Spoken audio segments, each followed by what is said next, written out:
Hey, welcome to my Permanently Filipino playlist where I basically talk about everything my husband and I are doing as we transition from the United States to the Philippines to become permanent residents.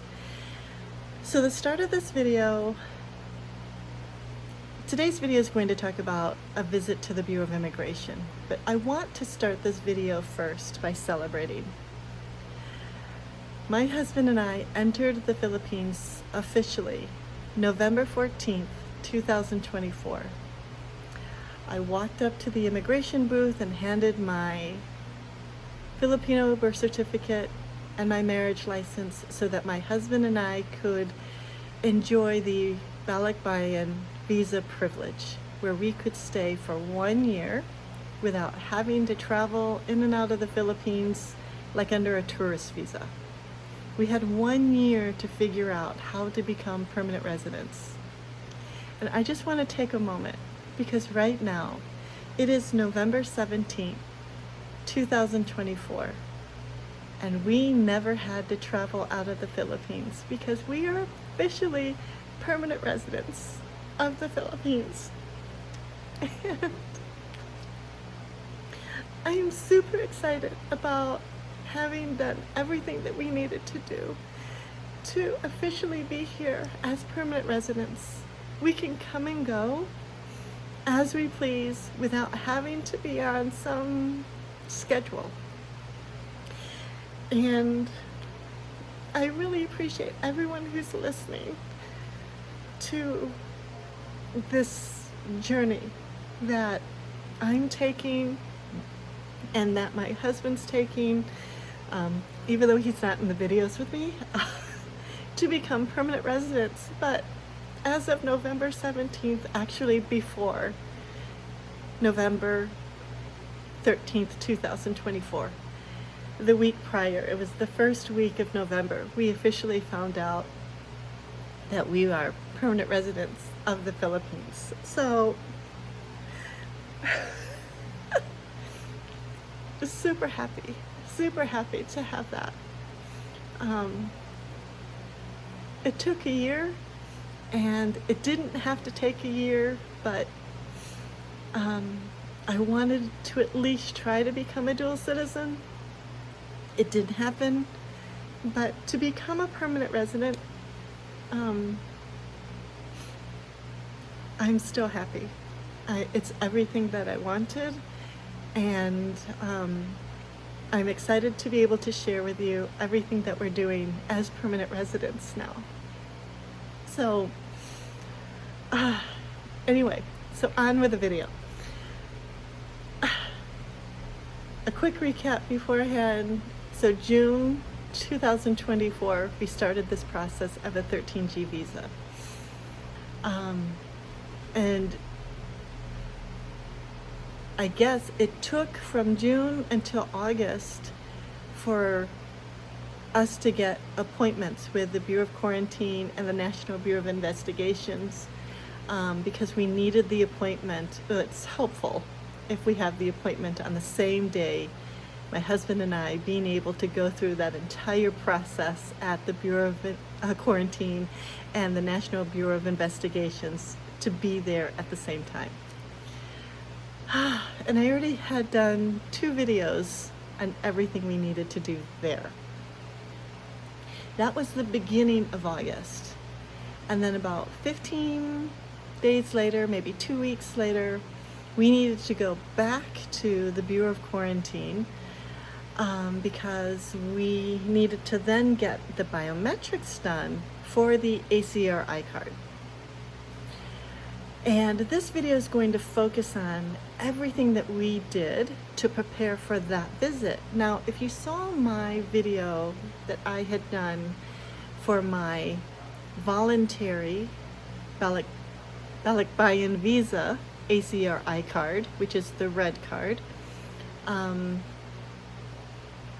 we needed to go back to now apply for the 13G ACR-I card. Okay, I am going to say this. The next video after this one is going to be about canceling the balikbayan visa ACR-I card.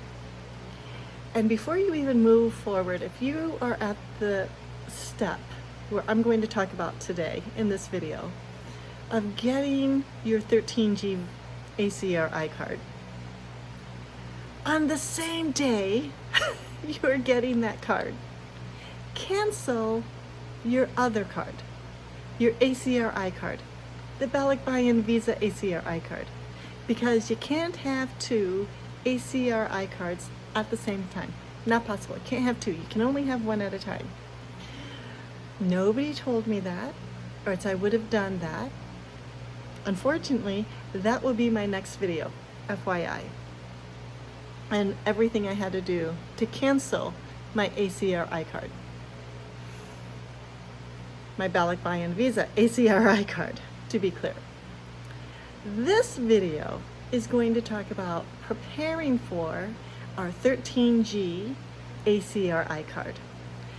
And there's a reason why this video is going to be different than the Balikbayan Visa ACR-I card, because we were told there was a potential interview involved with this one.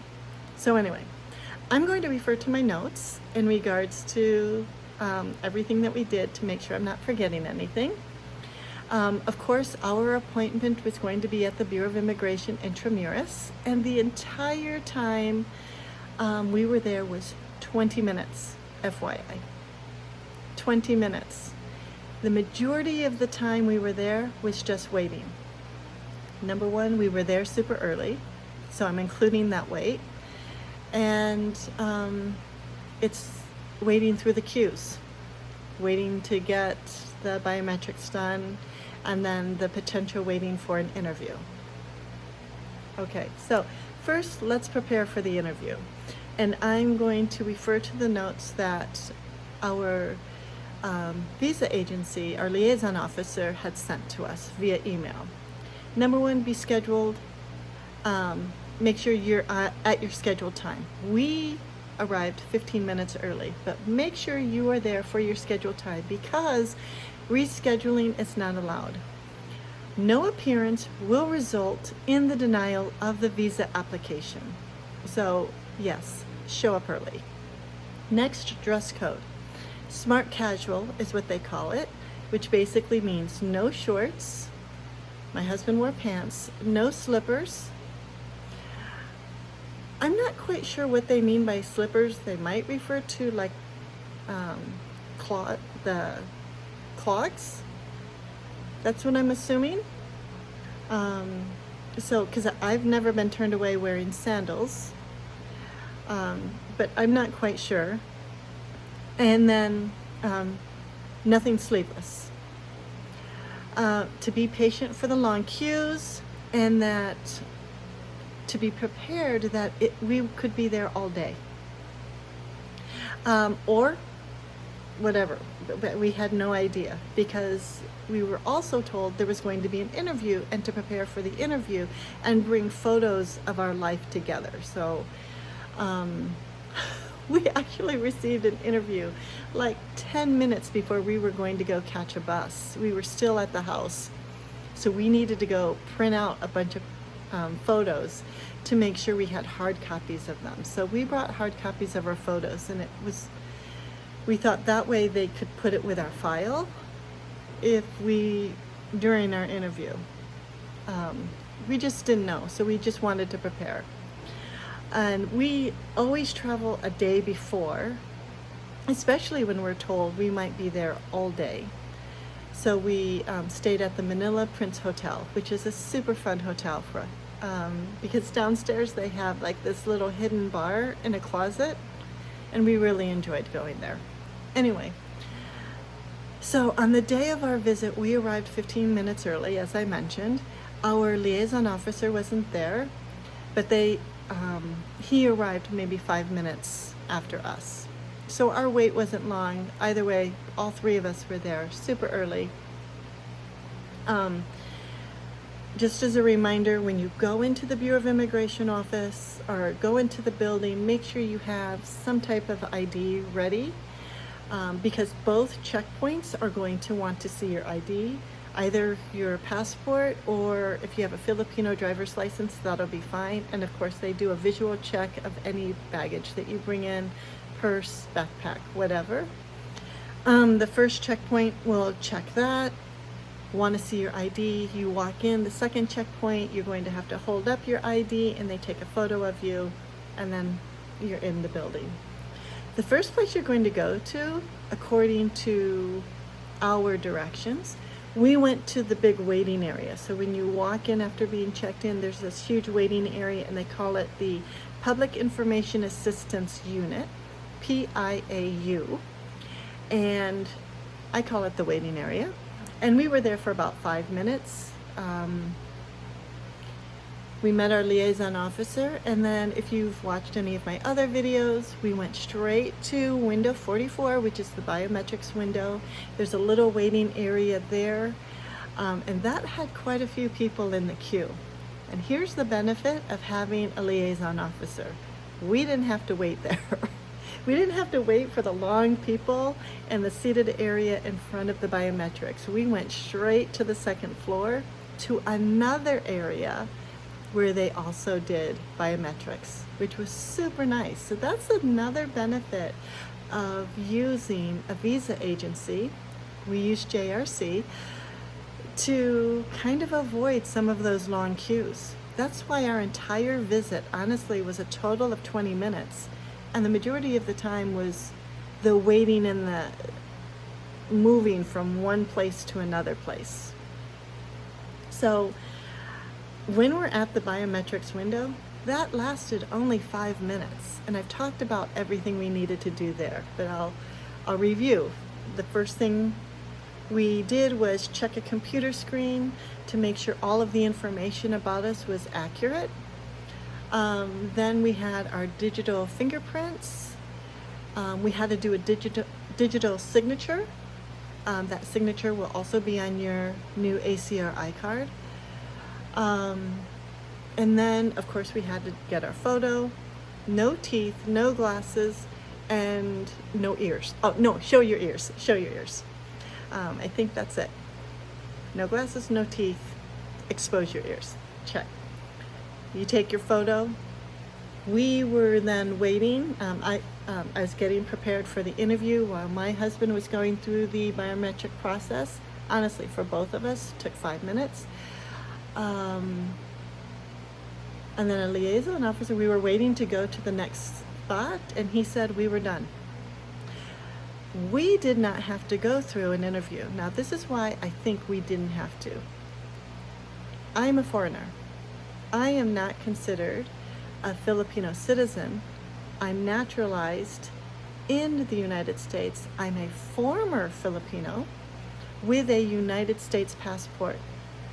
I am considered a foreigner. Because I'm considered a foreigner, and my husband is also a foreigner, we did not have to have an interview to, I guess, justify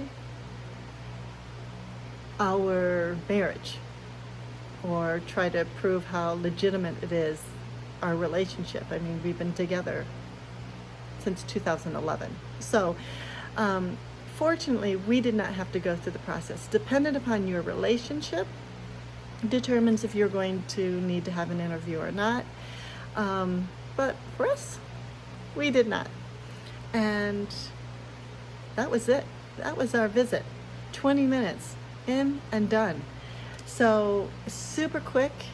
It was even faster because we had a liaison officer with us, so we could avoid the long queue at window 44 and just went upstairs and boom, we were next in line. So no interview, and then we were told it was going to take 2 to 3 months for us to get approval. And we were approved. So it's super fun to be able to know that we were approved. Now, my next video, I'm just prepping you for my next video, is how to cancel an ACR-I card. And you're thinking, hold on, this video was about getting an ACR-I card, and now you're talking about canceling an ACR-I card. I'm confused. Confusical. Okay, so you can't have two ACR-I cards. Now, this is my one little complaint, is that I wish I would have known that I needed to cancel my Balikbayan Visa ACR-I card, because I can't get my 13G ACR-I card until my Balikbayan Visa ACR-I card is canceled. I would have taken care of it on the same day. That same day, I would have taken care of it.